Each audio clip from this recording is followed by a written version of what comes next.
Hello viewers, இந்த வீடியோல பட்டு பாவாடைக்கு ஒரு பெப்ளம் ஸ்டைல்ல ஒரு blouse எப்படி பண்றதுன்னு காமிக்கிறேன். இப்போ இந்த டாப்ல இந்த waistக்கு கீழ இருக்கிற இந்த frill இல்லனா flare இதுக்கு பேர் தான் பெப்ளம் ஸ்டைல். இப்போ நம்ம அந்த ஸ்டைலை வந்து எப்படி கட் பண்றதுன்னு சொல்றேன்.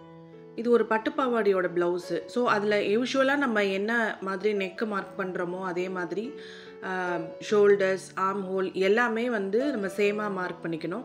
ஒரே ஒரு டிஃப்ரென்ஸ் பார்த்தீங்கன்னா உங்களுக்கு அதில் வந்து ஃபுல்லாக அந்த ப்ளவுஸோட லென்த் அப்படியே மார்க் பண்ணி கட் பண்ணிவிடுவோம்.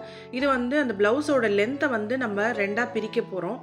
ஸோ வெயிஸ்ட் வரைக்கும் ஒரு போர்ஷன், வெயிஸ்ட்டுக்கு கீழே ஒரு ஃப்ரில்லாக இன்னொரு போர்ஷன் அந்த மாதிரி. ஸோ எனக்கு வெயிஸ்ட்டுக்கு கீழே இருக்கிற ஃப்ரில்லுக்கு வந்து கிளாத் கம்மியாக இருக்கிறதுனால நான் அந்த வெயிஸ்ட் போர்ஷனை இன்னும் கொஞ்சம் எக்ஸ்டெண்ட் பண்ணியும் அந்த ஃப்ரில் போர்ஷனை கம்மி பண்ணியும் யூஸ் பண்ணிக்கிறேன். உங்களுக்கு கிளாத் இருந்ததுன்னா நீங்கள் இன்னும் அந்த ஃப்ரில் போர்ஷனை பெருசு பண்ணி கூட யூஸ் பண்ணிக்கலாம். ஸோ நான் இப்போ வந்து வெயிஸ்ட் வரைக்கும் மார்க் பண்ணி அதை கட் பண்ணிக்கிறேன்.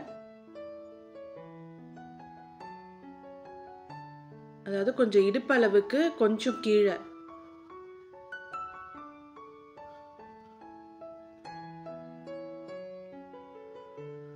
இப்போ பேக் ஓப்பனுக்கு கட் பண்ணிக்கிறேன். இப்போ அந்த பெப்ளம் போர்ஷன் கட் பண்ணுறேன். அதோட லென்த் வந்து ஃபுல் லென்த்தில் இருந்து நம்ம இடுப்பு வரைக்கும் எவ்வளோ கட் பண்ணியிருக்கோமோ அதை மைனஸ் பண்ணிவிட்டு அடியில் மடிக்கிறதுக்கான ஸ்டிச்சிங் அலவன்ஸ், அந்த ஜாயிண்ட்டுக்கான ஸ்டிச்சிங் அலவன்ஸ் எல்லாமே சேர்த்து இந்த மாதிரி கட் பண்ணிக்கணும். இதோட சுற்றளவு பார்த்தீங்கன்னா உங்களுக்கு இடுப்பு சுற்றளவு நம்ம எவ்வளோ கட் பண்ணியிருக்கோமோ அதுக்கு 2 டைம்ஸ் எடுத்துக்கலாம். இப்போது ஸ்லீவ் கட் பண்ணிக்கிறேன். இதுக்கு வந்து நான் பஃப் ஸ்லீவ் பண்ண போகிறேன். லாங் ஸ்லீவ் மேலே கொஞ்சம் பஃப் கொடுத்துட்டு கீழே பார்டர் அட்டாச் பண்ணி டிசைன் பண்ண போகிறேன்.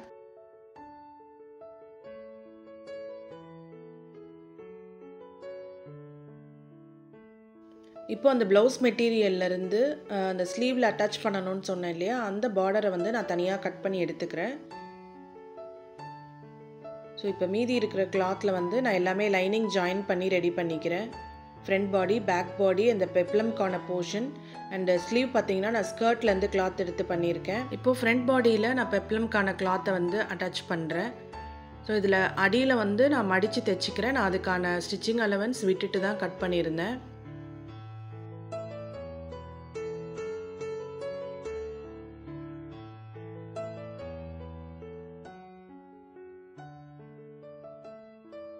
இப்போ இதோட சென்டர் மார்க் பண்ணிக்கிறேன். அண்ட் இந்த பாடி போர்ஷன்லேயும் நான் சென்டர் மார்க் பண்ணிக்கிறேன். ஸோ இப்போ வந்து இந்த பாடியில் வந்து நான் ஃப்ரண்ட்டில் 2 இடத்துல நான் டாட் பண்ணிக்கிறேன் ஷோல்டருக்கு நேராக.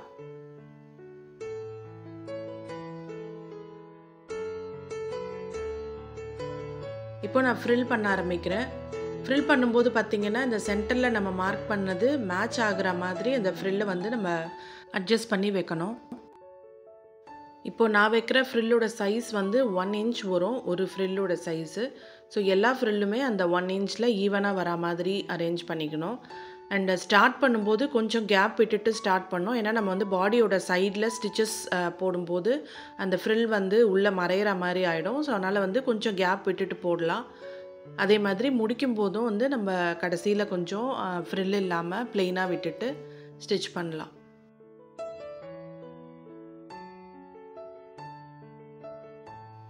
இப்போ இதை ஸ்டிச் பண்ணி முடிச்சதுக்கப்புறமா இப்போ இந்த ப்ளீட்ஸை வந்து நீட்டாக அரேஞ்ச் பண்ணி அயர்ன் பண்ணிக்கணும்.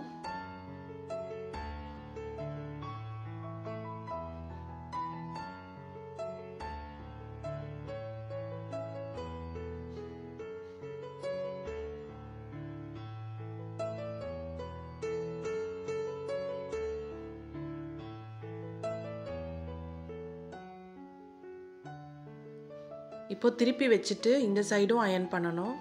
ஏன்னா ஒரு ப்ளீட் ப்ரெஸ் ஆகணும் அப்படின்னா 2 சைடுமே அந்த ப்ளீட்ஸ் வந்து ப்ரெஸ் ஆனால் தான் உங்களுக்கு வெளியில் பார்க்குறதுக்கு நீட்டாக இருக்கும்.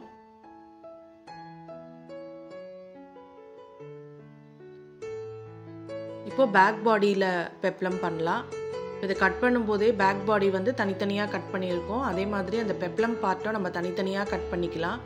இப்போ பாதி பாதியாக அதை கட் பண்ணி எடுத்துட்டு இப்போது 2 சைடும் தனித்தனியாக அந்த ஃப்ரில்லை வந்து அரேஞ்ச் பண்ணி வைக்கணும். இதுலேயுமே வந்து அந்த ஸ்டிச் வர இடத்துல ஓரத்தில் கொஞ்சம் ஃப்ரில் இல்லாமல் மற்ற இடத்துல நிறைய ஃப்ரில்ஸ் வர மாதிரி அரேஞ்ச் பண்ணிக்கலாம்.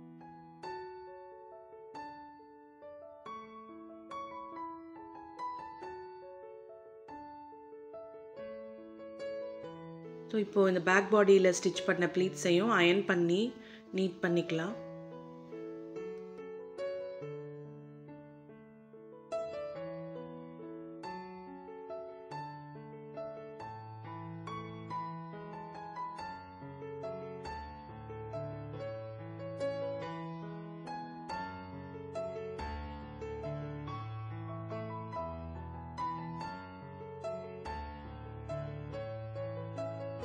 இப்போ அந்த ஃப்ரில் வச்ச இடத்துல மேல் பக்கமாக ஒரு ஸ்டிச் பண்ணிக்கலாம். ஸோ தட் அந்த ஃப்ரில் வந்து மேலே தூக்கிக்காமல் இருக்கும்.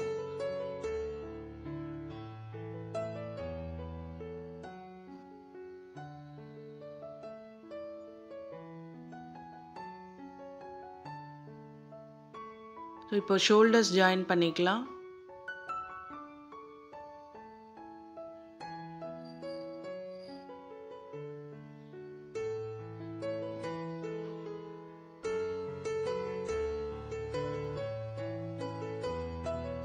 இப்போ நெக்குக்கு வந்து நான் பைப்பிங் பண்ண போகிறேன். ஸோ அந்த பைப்பிங்க்கு வந்து பார்டர் கிளாத் கொஞ்சம் லெஃப்ட் அவுட்ஸ் இருந்தது. ஸோ அதுலேருந்து நான் இந்த மாதிரி கிராஸ் பீஸ் கட் பண்ணி இப்போ பைப்பிங் வைக்கிறேன்.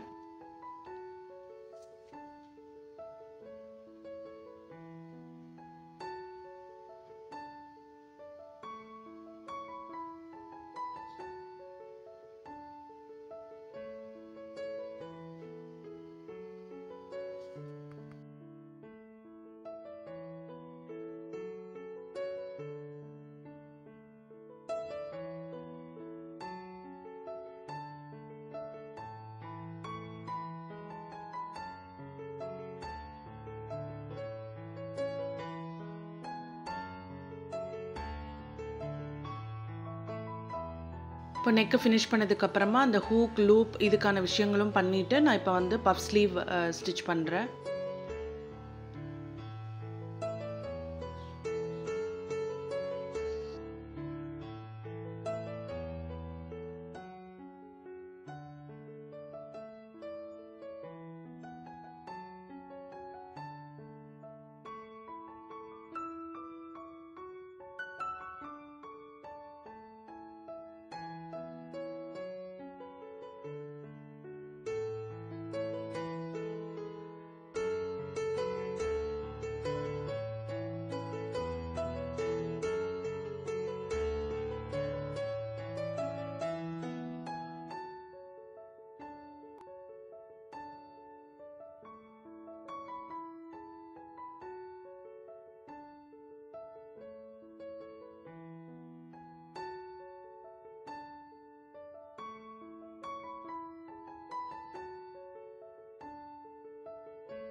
இப்போது ஸ்லீவ்லேருந்து ஸ்டார்ட் பண்ணி அப்படியே நம்ம சைட் ஃபுல்லாக ஃபினிஷ் பண்ணிக்கலாம்.